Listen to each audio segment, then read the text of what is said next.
Hey everyone, welcome back. Today we are going to make an instant collection of dried flower jewelry. I'm Amy and I run this channel with my husband Tanner. We are full-time artists and crafters, and we started this channel to share craft tutorials, product reviews, and business tips for fellow makers.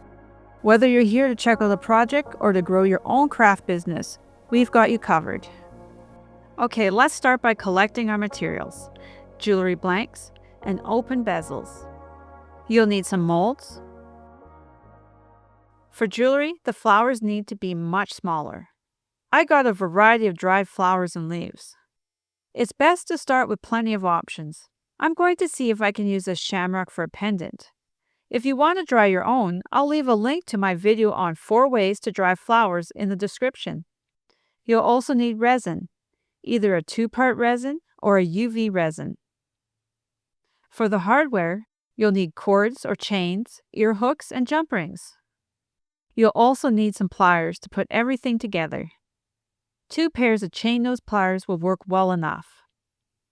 Other tools you need will be tweezers, sharp pointed scissors to get into tight places, tape if you're using open bezels, nitrile gloves, and something to scoop or move the resin, like these silicone tools. And you'll also need a mixing cup or pouring cup. I'm using UV resin because it's fast and easy, but you can use the 2-part resin as well.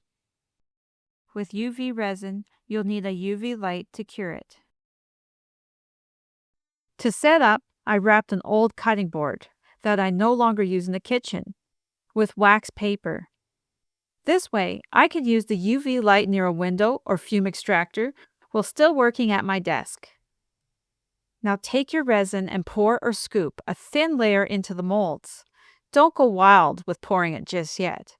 You don't want to end up with a mess, or, like I've done before, accidentally creating a resin puddle.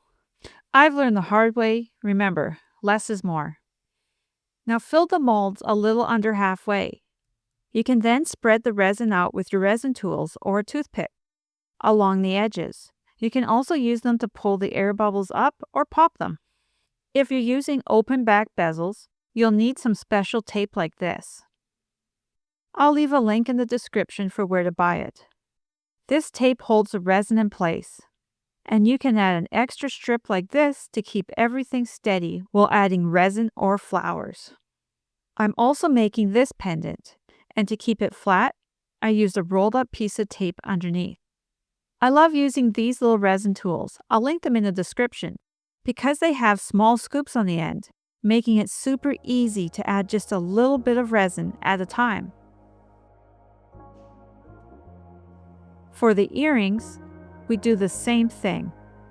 Fill it up halfway and remove any bubbles. Since the closed back bezel is so shallow, I'm just adding a thin layer of resin, placing the flower on top, and then using the UV light to set it. This helps prevent bubbles from escaping later. If there are any bubbles at this point on your clear resin, not the flower one, you can use a lighter to bring the bubbles to the surface so they pop. You can also tap the sides or poke the bubbles with a toothpick. Now I'm going to use the UV light for about 4 minutes. The curing time depends on the light. Oddly enough, even though I have 2 of the same brand, one seems a little stronger than the other. Now here comes the fun part, adding flowers. While making this video, I was curious, was this really a 4-leaf clover or not? I thought it was strange that there were 3 in the set I got from Amazon, so I looked it up. Turns out it might actually be a false clover. A false clover is from the plant called Oxalis iron cross or false shamrock. And they can be entirely green or green and purple. Either way, both are considered lucky. So I think I'll turn this into a keychain for a set of keys we keep misplacing. After the resin has hardened, I use some resin to glue the shamrock down. This will help keep it in place so it won't float to the top. Next, I am slowly pouring the top layer to prevent extra bubbles from forming. Now on to the next pendant. This time I'm using some leaves and flowers. If you want to add something small between the flowers, you can gently slide it in with tweezers or a silicone tool.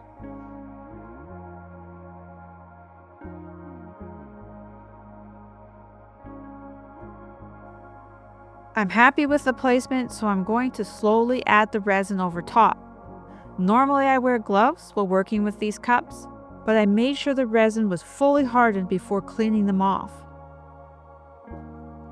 I always wear gloves while pouring the resin into the cup to avoid any contact. Since resin can be toxic, I work in a well-ventilated area with an air purifier or an open window. Now I'm moving on to these small dangle earrings. I have tiny flowers for these. The flowers don't match exactly, but since they'll be on opposite sides of the head, I don't think it's a big deal. I also use a little resin to glue the flowers into place. Now let's work on these open back bezels. I have all these beautiful flowers right here, and I just have to trim them down to fit. I'm going to cut down these fern leaves to get just the right size. One design idea is to arrange small flowers and leaves into tiny bouquets. To do this, keep some of the stems and group them together using your resin tools or tweezers. You can also use petals from larger flowers to create smaller flowers by breaking them apart, or trim leaves to make even tinier ones. Once everything is covered, let the resin cure under a UV light for up to 10 minutes. If you're using a 2-part resin, follow the instructions on the package. If it's still sticky, leave it under the light a bit longer. If you're using regular resin, be prepared for a bit of a wait. Up to 48 hours of curing time. Okay, the resin's cured, and now we get to add the finishing touches. If you're making earrings, grab some earring hooks and carefully attach them to the top of your resin pieces. You may need to add jump rings to attach the earring hooks to. If you're making pendants, use pendant bails. Pendant bails can also be made from jump rings. Now you're done. These are so beautiful and perfect for everyday use. You can keep them for yourself, give them as gifts, or even sell them at your next craft show. If you enjoyed this video, be sure to like, subscribe, and drop me a comment below about your favorite flower or resin project. I love to hear your thoughts. Until next time, happy crafting!